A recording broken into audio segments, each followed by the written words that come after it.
अग्रहर के प्रायोजक हैं श्री बालाजी फैशन, हर घर की पसंद।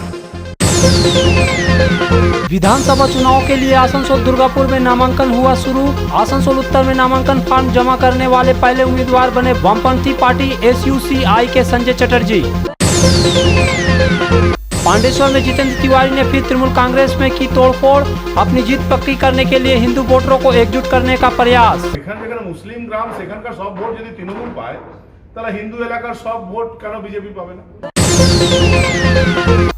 बीजेपी की लहर में अपनी नौका पार लगाने में लगे कुल्टी के पार्टी प्रत्याशी डॉक्टर अजय पोद्दार, लेकिन उज्जवल चटर्जी को अपने और मुख्यमंत्री का काम पर भरोसा।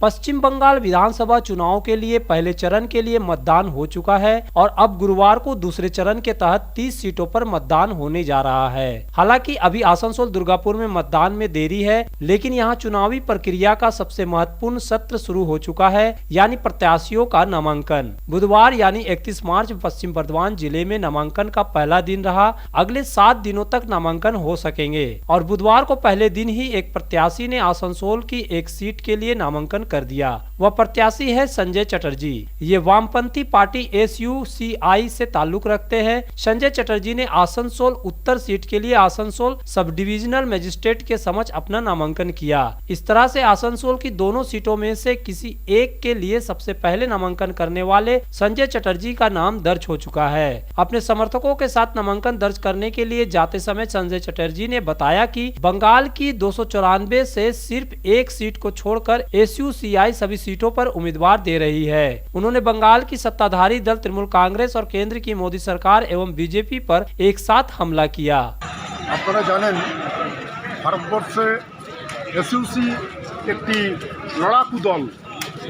আমাদের টোটাল 22টি স্টেটে কাজ হয়, তার মধ্যে পশ্চিমবাংলাতেও আমরা যে কোনো আন্দোলন আমরা লিড করছি আজকে, এবং আমরা পশ্চিমবাংলায় টোটাল 193টি সিটে লড়ছি।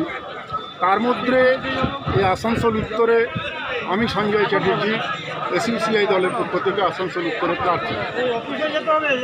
আমরা যে কথাটা জনগণকে বলতে চাই যে আজকে যে বিজেপি বলছে ডাবল ইঞ্জিন হবে, তাহলে পশ্চিমবাংলার উন্নতি হবে। তো ডাবল ইঞ্জিন তো ছিল, ওই আপনার ত্রিপুরা আর দিল্লিতে সরকার তো আছে, সেখানে আজকে সরকারি কর্মচারীদের পর্যন্ত চুক্তিভিত্তিক করে দিচ্ছে নতুন বিল এনে। তারপরে ধরুন আজকে কৃষকরা আজকে 4 মাস ধরে লাখো কৃষক ওই দিল্লির সীমান্তে বসে আছে, তাদের সঙ্গে একবার বসবার প্রয়োজন পর্যন্ত করছে না এই মোদী সরকার। তাই আমরা এবং একটা সরকারি মানে সংস্থা যেগুলো আমাদের পয়সায়, জনসাধারণের ট্যাক্সের পয়সায় তৈরি হয়েছিল, রেল, কোল, স্টিল, ব্যাংক, সমস্ত কিছু প্রাইভেট মালিকের কাছে বেচে দিচ্ছে। এর বিরুদ্ধে গোটা ভারতবর্ষের সঙ্গে আমরা পশ্চিমবাংলায় আসানসোলেও এই আন্দোলন গড়ে তুলছি। তারই প্রতিবাদে আমরা এই দলের প্রার্থী, আমরা যেমন আন্দোলনের ময়দানেও আছি, নির্বাচনটাকেও আমরা এই আন্দোলনেরই একটি অংশ ভাবি। आसनसोल सब डिविजनल ऑफिस में बाराबनी के SUCI उम्मीदवार देवसर बेसरा ने नामांकन किया है। उधर दुर्गापुर के बुधवार को 3 प्रत्याशियों ने अपना नामांकन किया है, लेकिन देखना है कि प्रमुख दल बीजेपी, TMC और संयुक्त मोर्चा के उम्मीदवार किस दिन नामांकन करते हैं। बहरहाल नामांकन के लिए आसनसोल सब डिविजनल ऑफिस में कड़ी सुरक्षा व्यवस्था की गई है। नामांकन केंद्र में केवल प्रत्याशी और उसके प्रस्तावकों के ही जाने की अनुमति दी गई है। बाकी लोगों को रास्ते में बैरिकेड लगाकर रोक दिया जा रहा है। आसनसोल दुर्गापुर की 9 सीटों पर नामांकन का आखिरी दिन 7 अप्रैल है। 26 अप्रैल को सभी 9 सीटों पर मतदान होगा। Hey there. Subscribe to my channel and also press this bell icon.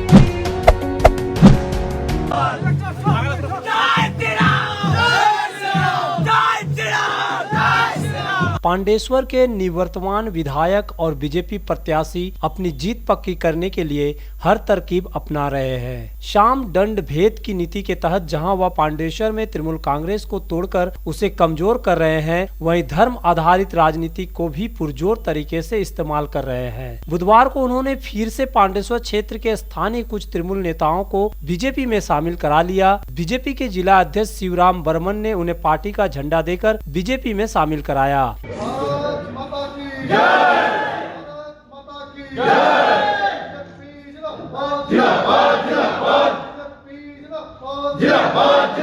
इस मौके पर जितेंद्र तिवारी ने तृणमूल कांग्रेस पर ही धर्म के आधार पर भेदभाव करने का आरोप लगाते हुए कहा कि पांडेश्वर इलाके में मुसलमानों के लिए घर बनाने की स्कीम अलग से आती थी। सरकार की योजना थी, इसलिए उसके पास करने के लिए कुछ नहीं था, लेकिन ऐसा कब तक होगा। उन्होंने साथ यह भी कहा कि जब एक गाँव के मुस्लिम लोग केवल तृणमूल को ही वोट देंगे तो ऐसा क्यों नहीं होगा कि जहाँ हिंदू बहुल लोग है वहाँ के लोग बीजेपी को वोट दे। পাণ্ডবেশ্বর তৃণমূল কংগ্রেসে যেভাবে ভাঙন শুরু হয়েছিল, ভাঙন অব্যাহত, নদীর ভাঙন যেভাবে হয় না, এই নদীর ভাঙন যতই চেষ্টা করুক সেটা রোধ করা যায় না, ঠিক একই ধরনের ভাঙন পাণ্ডবেশ্বরে এবং বিভিন্ন অঞ্চলে তৃণমূল যতই ওরা চেষ্টা করছে সেটা রোধ করা যাচ্ছে না। এবং আজকে দেখুন ঝাঁঝরাতে আমাদের তৃণমূল কংগ্রেসের প্রথম দিন থেকে আমাদের যে সৈনিক হিসাবে যে ছিল তার সঙ্গে তার পুরো টিম, আজ আমাদের মণ্ডল সভাপতি যারা আছে, যুব সভাপতি যারা আছে মণ্ডলের, আরও দলের যারা সংগঠকরা আছেন, সবার হাত ধরে আজ ভারতীয় জনতা পার্টির তারা যোগদান করেছে। তাদের একটাই বক্তব্য যে আমরা আমাদের দেশের সঙ্গে থাকতে চাই। পাণ্ডবেশ্বরের লাউদোয়াতে দেখছি যে আরতি গ্রামের সব ভোট পাবে তৃণমূল, কেননা সেখানে মুসলিম লোকেরা আছে। তো আরতি গ্রাম যেখানে যেখানে মুসলিম গ্রাম সেখানকার সব ভোট যদি তৃণমূল পায় তাহলে হিন্দু এলাকার সব ভোট কেন বিজেপি পাবে না? তাই তো যেখানে যেখানে আমাদের ছেলেরা তারা এটা ফিল করছে যে আর এটা চলবে না। তান্ন গ্রামের সব ভোট পাবে তৃণমূল, তাহলে অন্যান্য ঝাঁঝরা সব ভোট কেন বিজেপি পাবে না? তাহলে গোবিন্দপুর সব ভোট কেন বিজেপি পাবে না? তাহলে লাউদুয়ার সব ভোট কেন বিজেপি পাবে না? এবং কারা দেবে না বিজেপিকে ভোট? যারা তৃণমূলের নামে করে কমে খাচ্ছে, যারা ঠিকাদারি করছে, যারা 100 দিনের পয়সা রোজগার করেছে, যারা ঘরের জন্য টাকা নিয়েছে, তারাই শুধুমাত্র তৃণমূল কংগ্রেসে বেঁচে থাকবে। বাকি সমস্ত মানুষ যখন ওরা বলছে 10% 12% লোককে নিয়ে বলছে ওরাই ওদেরকে জামাই আদর করে রাখবে, সরকারের যত স্কিম সব ওদের জন্য। আচ্ছা বলুন তো, যে বাংলার অন্য মানুষদের জন্য ঘর, মাইনরিটির জন্য আলাদা করে ঘর এলো পঞ্চায়েতের মাধ্যমে। আমি হয়তো ওই দলের এমএলএ ছিলাম, কিছু করার ছিল না, মাইনরিটিদের জন্য আলাদা করে ঘর এলো। কেন ভাই? সবার জন্য কেন আসবে না? বাকিদের ঘরে কষ্ট নেই, বাকিদের অভাব ছিল না? ডম, বাউরি, মুচি, বাগদি এদের জন্য কেন এলো না? না, মাইনরিটির জন্য আলাদা করে ঘর আসবে। কেন? ওটা দিয়ে ওটা ভোট ব্যাংক। তো তৃণমূল তুমি ওই 10-12% যেটা আছে সেই ভোট ব্যাংক নিয়ে থাকো, 90% লোক আমরা মোদিজির সঙ্গে আছি তো। এবং আস্তে আস্তে এটা সব জায়গা হবে। এই যে নোংরা খেলা খেলছে তৃণমূল কংগ্রেস, ধর্মের ভিত্তিতে যে বিভাজন করছে, তার দুষ্পরিণাম তাদেরকে ভোগ করতে হবে আগামী দিনে। পাণ্ডবেশ্বরের সমস্ত এলাকার মানুষদেরকে বলছি, যারা শুধুমাত্র মাইনরিটি ভোটকে বেস করে ক্ষমতায় আসার স্বপ্ন দেখছে, তাদেরকে বুঝিয়ে দিতে হবে যে हिंदुस्तान में रहना होगा तो वंदे मातरम कहना। जितेंद्र तिवारी ने बुधवार को पांडेश्वर के नवग्राम, केंदा, गोविंदपुर के कई इलाकों में अपना प्रचार भी चलाया। बीजेपी के कार्यकर्ताओं को साथ लेकर वह गांव-गांव घूमे और बीजेपी को वोट देने की अपील की।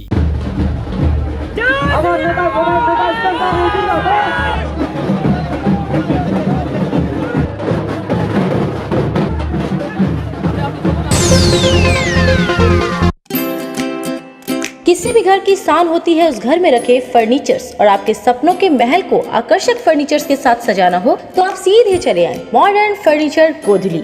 जी हाँ, गोधली समीरन राय रोड स्थित मॉडर्न फर्नीचर आपको आकर्षक फर्नीचर के रेंज वाजिब दरों पर उपलब्ध कराते हैं। हमारे यहाँ ब्रांडेड, नॉन ब्रांडेड फर्नीचर, सागवान वुडन आइटम जैसे bed, sofa set, dining table, centre table, wardrobe के अलावा स्टील अलमीरा, प्लास्टिक चेयर, सोफा के फुल रेंज सहित कई तरह के फर्नीचर बाजार से कम दरों पर इजी फाइनेंस के साथ पाए जाते हैं। तो घर को आकर्षक बनाना हो या शादी के लिए फर्नीचर लेना हो, सीधे चले आए मॉडर्न फर्नीचर, गोधली, समीरन राय रोड, गुरुद्वारा के करीब, आसनसोल। विशेष जानकारी के लिए कॉल करें 8927603597।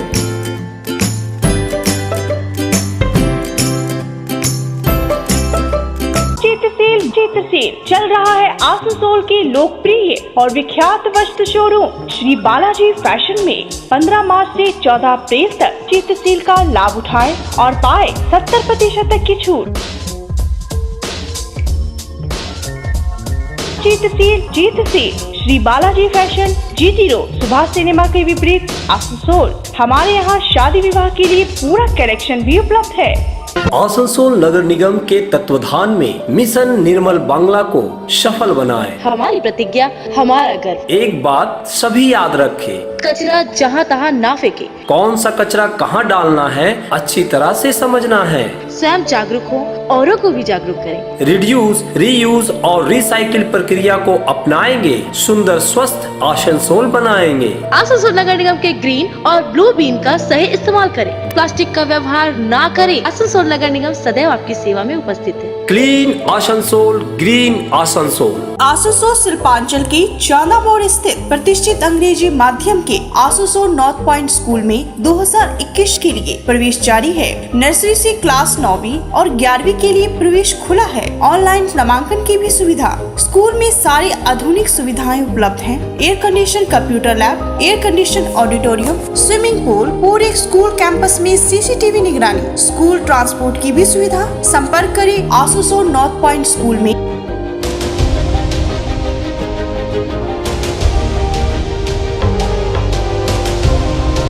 जय श्री टेलीकॉम, एक मल्टी ब्रांड मोबाइल शोरूम। अगर आपको लेटेस्ट ब्रांड का मोबाइल चाहिए तो तुरंत आइए बरनपुर के स्टेशन रोड स्थित जय श्री टेलीकॉम। यहाँ ऑनलाइन प्राइस पर हर ब्रांड का मोबाइल उपलब्ध है। सभी कंपनियों से इजी फाइनेंस की सुविधा। तो देर न कीजिए, तुरंत आइए बरनपुर के स्टेशन रोड स्थित जय Shri telecom, a house for multi brand mobile phone, station road Burnpur.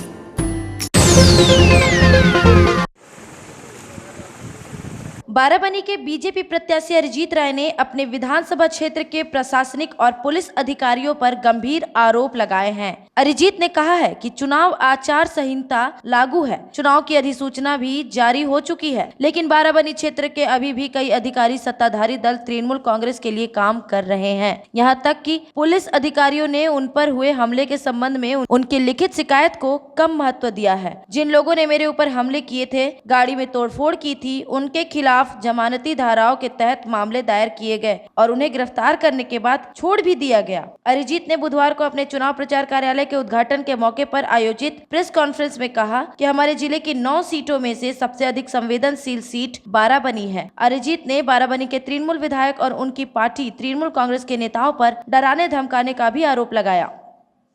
আমার বিপক্ষ যে আছে তৃণমূল কংগ্রেসে যারা আছেন মানে প্রত্যন্ত নিচু স্তরীয় কাজ তারা করছেন। বিভিন্ন যেটা বরাবর বলে এসেছি, এই 7টা আমাদের লোকসভা বা জেলার 9টা বিধানসভা সব থেকে সেন্সিটিভ বিধানসভা বারাবনী। ইতিমধ্যেই আপনারা দেখেছেন কিছুদিন আগেই প্রার্থীর ওপর হামলা হয়েছিল আমার ওপর। তো সেই বিষয়ে আমি অভিযোগ করেছিলাম, কিন্তু দুঃখের বিষয় আপনাদের জানাচ্ছি এতদিন হয়ে যাওয়ার পরও এখানকার প্রশাসন কতটা নিরপেক্ষ আমি জানি না। যে সমস্ত ক্রিমিনালদের আমি প্রায় 11 জন যারা আমাকে হামলা করেছিল সেই 11 জনের নামে স্পেসিফিক কমপ্লেন আমি বারাবনী থানায় করেছিলাম, কিন্তু দুর্ভাগ্যের সঙ্গে আপনাদের জানাচ্ছি তাদেরকে বেলেবেল সেকশন দিয়ে এখানকার প্রশাসন বেল করে নিয়েছে। তারা 24 ঘন্টার মধ্যে বেল করে আবার স্বমহিমায় তারা দাপিয়ে বেড়াচ্ছে। প্রত্যেকটা জায়গায় যারা ফ্লেক্স লাগিয়েছিল কার্যকর্তারা, সেই ফ্লেক্সকে ছিঁড়ে ফেলা হয়েছে। গতকাল এই বারাবনী ব্লকের মদনপুর গ্রামে আমাদের কার্যকর্তারা ফ্লেক্স লাগিয়েছিল, সেখানে কিছু কার্যকর্তার বাড়িতে সেইখানকার কিছু দুষ্কৃতীরা গিয়ে আক্রমণের চেষ্টা করে। তো সেই বিষয়টা আমরা প্রশাসনের নজরে তৎক্ষণাৎ আনি। Hey there. Subscribe to my channel. And also press this bell icon.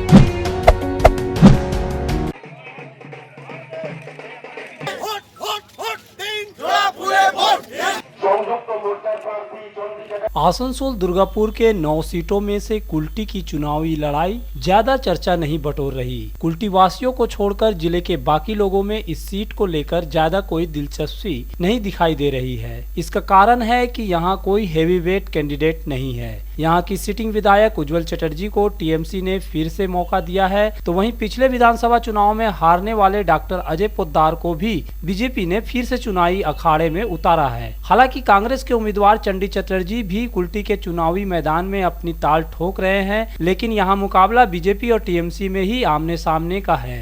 BJP द्वारा बंगाल चुनाव जीतने के लिए जोर लगाए जाने से कुल्टी में भी डॉक्टर अजय पोद्दार की इस बार उम्मीद बढ़ गई है, इसलिए वो लगातार चुनाव प्रचार कर रहे हैं। कुल्टी के विभिन्न इलाकों में जाकर लोगों से मिल रहे हैं और वोट देने की अपील कर रहे हैं। होली के दूसरे दिन मंगलवार को उन्होंने गांव-गांव जाकर अपना प्रचार अभियान चलाया, घर घर जाकर लोगों से वोट की अपील की, वादा भी किया कि जीतेंगे तो उनके लिए कुछ करेंगे। আপনারা ইস্যু তো জানেন, কুল্টি আর পশ্চিমবাংলায় কি উন্নয়ন হচ্ছে। আপনি গ্রামে চারদিকে নজর তাকাতে পারেন, একটা টালি ঘর ছাড়া একটা পাকা ঘর নেই। মোদিজির প্রথম প্রকল্প প্রত্যেকটা বাড়ি পাকা হবে, শৌচালয় হবে, জল হবে, বিজলি হবে।